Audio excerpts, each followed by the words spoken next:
একজন সাধারণ গৃহবধূর শক্তিশালী হাতিয়ার হচ্ছে কি জানো তো বন্ধুরা, ধৈর্য। যে জীবনে চলার পথে যতই কঠিন বাধা আসুক না কেন, সফলতা কিন্তু তার পেছনে আসবেই। আর সেই সফলতাকে তোমাকে নিয়ে আসতে তোমার কাছে কিন্তু সে ছুটে আসবে না, তোমাকে তার পেছনে ছুটতে হবে।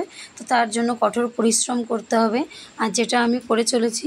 তো চলো বন্ধুরা, আজকে তোমাদের সাথে ভিডিওতে আছে সারাদিনের কাজকর্ম, গল্প, টিপস এবং কিছু তোমাদের সাথে আমি আমার মনের কথা শেয়ার করি, যেটা প্রতিদিন করে থাকি বন্ধুরা। তো চলো প্রথমে পরিচয়টা সেরে ফেলি। শুভ সকাল আমার বন্ধুরা, কেমন আছো তোমরা সবাই? আমি কিন্তু খুব ভালো আছি। আশা করি তোমরা যে যেখানে আছো ভালো আছো এবং সুস্থ আছো। কাছে দূরে ঘরে বাইরে দেশে বিদেশে যে যেখান থেকে আমার ভিডিওটা দেখছো, তোমরা অনেক ভালো আছো এবং সুস্থ আছো। ভগবানের কাছে প্রার্থনা করি সবাই এইভাবে ভালো থেকে সুস্থ থেকো। তো বড়দের প্রণাম আর ছোটোদের বুক ভরা ভালোবাসা দিয়ে কিন্তু ভিডিওটা স্টার্ট করলাম। কারণ আজকে সকাল এখন বাজে 5টা। তো আমি উঠে পড়েছি, আজকে একটা রান্নার কাজে যাব। তো প্রথম যাব, আমাকে 7:30টায় যেতে বলেছে। তার জন্য কিন্তু সকাল সকাল উঠে সমস্তটা আশি কাজ রান্না সেরে নিয়েছি। শুধু বেলায় এসে একটা তরকারি করলে হয়ে যাবে। সকালে ডাল ভাত আলু ভাজা, ভাত করিনি, ভাত কালকে রাতের করা আছে, তার জন্য ডাল আর আলু ভাজা করেছি। আর এসে বেলার দিকে একটা তরকারি করব। তো চলো সকালে সমস্ত কাজকর্ম করতে থাকি, আর তোমাদের সাথে আমি আমার গল্প কিন্তু শুরু করে দিলাম বন্ধুরা। এদিকে দেখো ঘর মোছা শুরু হয়ে গেছে। ওই যে একটা কথাই বলে না, যে জীবনে চলার পথে যতই বাধা আসুক না কেন, সফলতা কিন্তু মিলবেই। আর সেই সফলতাকে তোমাকে অর্জন করতে হবে। তার জন্য তোমাকে সফলতার পেছনে ঘুরতে হবে, ছুটতে হবে। সফলতা কখনোই তোমার হাতে এসে ধরা দেবে না, তোমাকে সফলতাকে টেনে নিয়ে আসতে হবে। সেটা কিভাবে? সেটা হচ্ছে একমাত্র কঠোর পরিশ্রমের দ্বারা।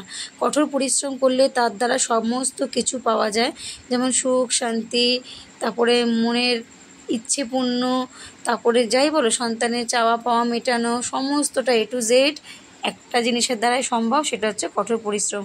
আজকে আমাদের ভগবান হাত পা দিয়েছে, সক্ষম রেখেছে, শুধুমাত্র কি চাইলেই সে দেবে? যে আমরা বসে থাকবো ঘরে চাইবো ঠাকুর এক বস্তা টাকা দাও দিয়ে যাও, কখনোই কিন্তু সে দেবে না। কারণ সে আমাদেরকে এই পৃথিবীতে মানুষ হিসেবে পাঠিয়েছে, হাত পা দিয়েছে, সক্ষম রেখেছে। তোমরা কাজ করো, কঠোর পরিশ্রম করো, পরিশ্রমের দ্বারা পয়সা অর্জন করো, উপার্জন করো। কখনোই কিন্তু তুমি বসে বসে কিছু চাইলে কখনোই পাবে না। আর এই যে যাদের দেখো হাতে নেই পা নেই, তাদের কত কষ্ট হয়, যারা চোখে দেখতে পায় না, যাদের মুখে কথা বলতে পারে না, বোবা, তো এদের কত কষ্ট না বলো। পৃথিবীতে মানুষকে কিন্তু এক এক রকমভাবে পৃথিবীতে পাঠিয়েছে ভগবান। তো যেভাবে যারা বোবা তাদেরও কিন্তু কোনো না কোনো প্রতিভা আছে, যার দ্বারা তারা কিন্তু এই পৃথিবীতে একজন সফল ব্যক্তি। যে মানে যে পা নেই, যে চলতে পারে না, সেও কিন্তু সে কিছু না কিছু প্রতিভা তার মধ্যে আছে। প্রতিটা মানুষের মধ্যেই কিন্তু ভগবান কিছু না কিছু প্রতিভা দিয়েই কিন্তু পাঠায়, সেটা তোমাকে বের করে নিতে হবে। ওর জন্য বলে না, স্বপ্ন জেগে না দেখে, শুয়ে শুয়ে না দেখে স্বপ্ন জেগে দেখো। যেই স্বপ্নটা তুমি দেখছো, চেষ্টা করো সেই স্বপ্নটা তুমি যাতে সত্যি করতে পারো। আর তার জন্য শুয়ে শুয়ে ঘুমের ঘরে স্বপ্ন দেখলে হবে না, স্বপ্নটাকে জাগিয়ে দেখতে হবে এবং বাস্তবে সেটা পরিণত করতে হবে। যে সেটা করবে সেই হচ্ছে গেনার, আর সেই হচ্ছে সফল ব্যক্তি। তো আমার তো তোমরা জানো বন্ধুরা, কত কঠোর পরিশ্রমের মাধ্যমে আমাকে চলতে হয়। সমস্তটাই সকালে উঠে ঘরের কাজ, বাইরের কাজ, তারপরে যে বিকেলে রুটিবেলা, তার মধ্যে তোমাদের সবার ভিডিও দেখা। আমি বন্ধুরা প্রথমেও বলেছি, এখনও বলছি, আমি কিন্তু সবার ভিডিও ওইভাবে হাতে নিয়ে এখন আর দেখতে পারি না। কাজ করি, তার মাধ্যমে ভিডিওগুলোকে চালিয়ে রেখে দিয়ে শুধু একটাই কমেন্ট করতে পারি, খুব সুন্দর হয়েছে, কিংবা শেষ করলাম, শুরু করলাম। বন্ধুরা তোমরা প্লিজ বুঝে নিও, কেউ কিন্তু মনে করো না যে আমি কারো ভিডিও দেখছি না, না দেখেই কমেন্ট করছি। কারণ একমাত্র ওপরওয়ালা জানে যে আমি সত্যি সৎভাবে এখনও সবার ভিডিও দেখে যাই। তো বন্ধুরা তোমরা ওইভাবে কিন্তু প্লিজ আমার পাশে থেকো, কারণ তোমাদের পাশে থাকাটা আমার জন্য অত্যন্তই জরুরি। কারণ দেখো এত কষ্ট করি, যে আজকে এখন ভয়েস দিচ্ছি, এখন কিন্তু রাত 1টা বাজে।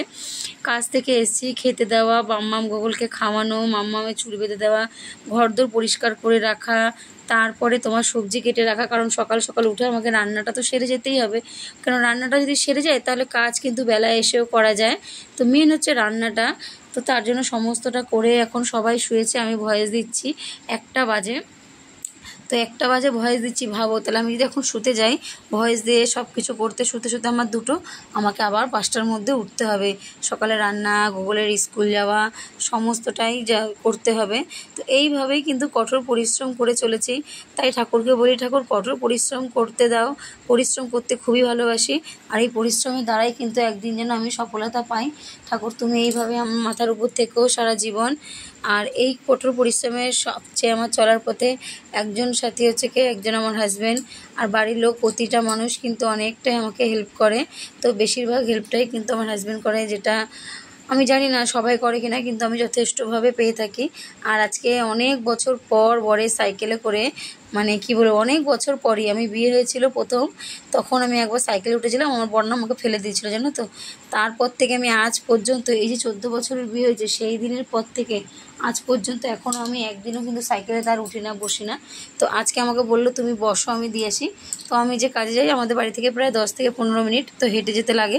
তো বললো চলো আমি তোমাকে সাইকেলে করে এখন সকালে দিয়ে আসি, তুমি আসার সময় হেঁটে আসবা। তো তাই করেছে, সাইকেলে করে দিয়ে এসছে।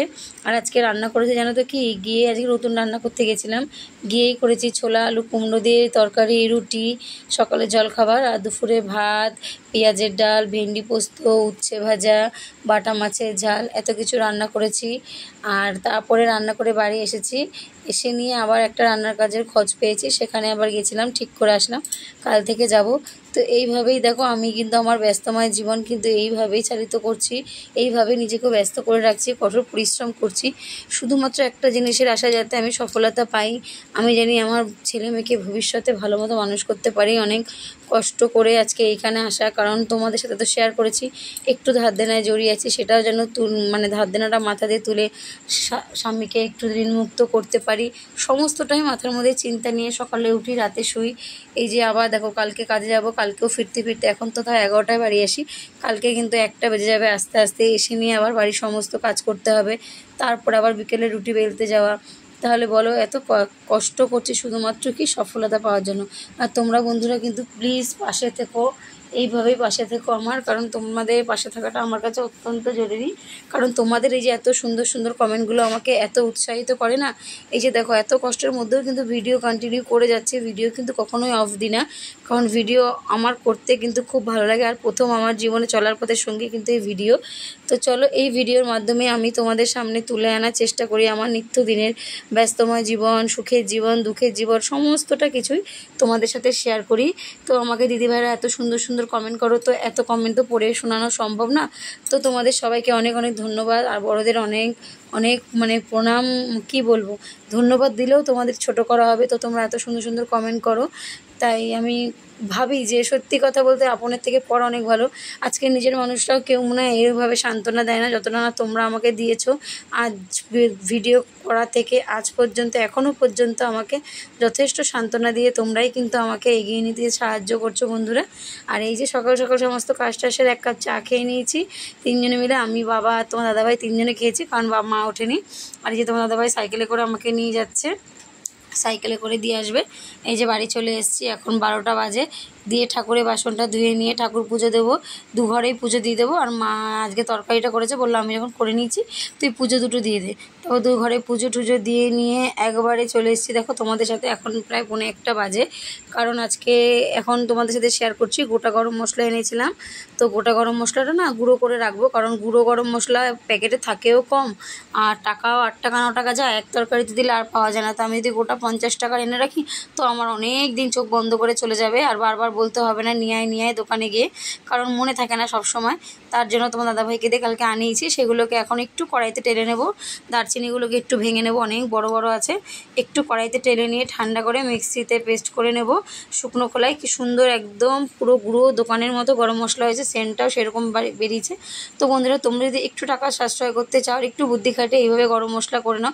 আর বুদ্ধি খাটে করে নাও বলা ভুল, কারণ এখন সবাই কিন্তু আমরা অনেকটাই কিন্তু বুদ্ধি দিয়ে সংসারের সমস্ত কাজ দুটো পয়সা বাঁচানোর জন্য করে থাকি। তো আমার বন্ধুরা অনেকেই কিন্তু এই টিপসগুলো ফলো করে, তাদেরকে বলার কোনো প্রয়োজন নেই, কিন্তু তাও আমি যেহেতু করি তাই তোমাদেরকেও একটু বলে দিলাম বন্ধুরা। তারপরে রান্না টান্না হয়ে গেছে, এদিকে একটু রান্নাঘরে তাকগুলো পরিষ্কার করে নিলাম, কারণ এইভাবেই আমাকে কিন্তু সময় বের করে সমস্তটা করে নিতে হবে, কারণ ওই যে সময় কিন্তু আমাকেই বের করতে হবে। তো আমি সেইভাবে সময় বের করে করে দেখো সমস্ত কাজটা শুরুও করে নিই। আর আজকে যেহেতু শুক্রবার, কালকে শনিবার, তার জন্য আমাকে শনিবার মানে শুক্রবার রাতে সমস্ত গ্যাস ট্যাস পরিষ্কার করে রান্নাঘর পরিষ্কার করে রাখতে হবে, কারণ পরের দিন যেহেতু নিরামিষ। তো সেই কাজগুলো করে নিয়েছি, সবজি কেটে রেখে দিয়েছি। আর রাতে যদি সবজিটা কেটে রেখে দিই না, তাহলে কিন্তু আমার পরের দিন রান্নাটা করতে একটু সুবিধা হবে, তাড়াহুড়ো লাগবে না, কারণ অনেকটাই সকালে তাড়াহুড়ো থাকে। তোমরা তো জানো রান্না তো 1-2 ঘন্টায় হয়, 1 ঘন্টার মধ্যে হয়ে যায় না, করতে সময় লাগে। জল আস্তে আসতেই 5টা বেজে যায়। তো এইভাবেই কিন্তু আজকে সারাদিন ব্যস্তময় জীবন আমি কাটালাম। তো কি বলবো, এইভাবে ধৈর্য দিয়ে আমার শক্তিশালী হাতিয়ার হিসেবে ধৈর্যকেই আমি ধরে রেখেছি। আর আমার এই চলার পথেই আমার শক্তিশালী হাতিয়ারই হচ্ছে আমার ধৈর্য। আর সফল পরিশ্রম আমাকে করতে হবে, পরিশ্রম করতে আমি একদমই পিছুপা হই না। আমি খুব ভালোবাসি সবাই, আমরা যত বাড়ির গৃহিণীরা আছি সবাই কিন্তু পরিশ্রম করতে ভালোবাসি। পরিশ্রমের দ্বারাই কিন্তু একটা সংসারকে সুন্দরভাবে দাঁড় করানো যায়, যেটা একমাত্র একটা মেয়ের দ্বারাই সম্ভব। তো চলো, অনেক গল্প করলাম, অনেক কথা বললাম, জানি না কার কেমন লাগলো। এই দেখো আমার গরম মশলা কিন্তু রেডি হয়ে গেছে বন্ধুরা। আর যদি আমার কথা কোনো একটু ভুল হয়ে থাকে বন্ধুরা, প্লিজ ক্ষমা করে দিও, মানিয়ে নিও।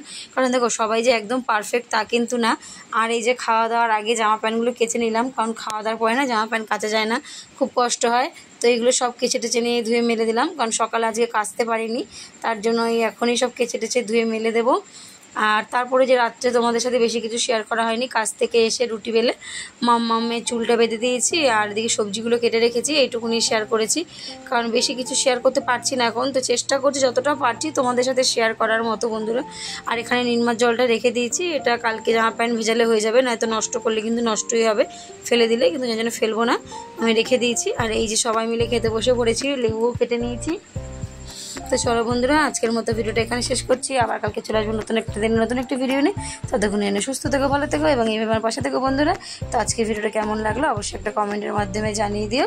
আর এখানে দেখো আমি মাম্মামের চুল বাঁধছে, তোমার দাদাভাই এখানে কানে হেডফোন গুঁজে গান শুনছে আর নাচছে। ও কিন্তু জানে যে পেছনে ক্যামেরা সেট করা। পরে যখন বলছি পরে কী বলো, আমি হ্যাঁ। তো চলো, আজকের মতো টাটা, good night, love you all বন্ধুরা। আবার কালকে চলে আসবো নতুন একটা দিন, নতুন একটা সকালে। তখন সুস্থ থেকো, ভালো থেকো, টাটা।